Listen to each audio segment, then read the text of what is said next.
myself no. And nung nakita ko sila, doon ko na umalis na lang ako sa school na yun. Okay. 3 months ako nag-design talaga. So, bumalik ka. Parang nag-revenge, wala naman. Parang hindi na Ayan, okay yun. At least dito mo lalaki papakita yung ano, di ba? So, parang anti-bullying campaign pala yung ano mo. Okay din. Sa drama. Yung sa akin naman po about sa brother ko na may Down syndrome. So basically, yung message po nung live show ko naman is para to raise awareness Yes. sa kung paano ko dapat matrato yung mga taong may special needs Mismo. na hindi ko sila naiiba.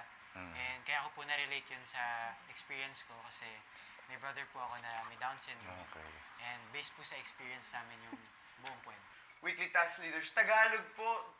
Unang tanong, ano yung star in Tagalog? Tala. Tapos may mga shapes po doon na kailangan namin hilahin. So, yung Nahirapan kayo lahat doon? Yes po. Tapos yung sunod naman po, math equation, pero in Tagalog form.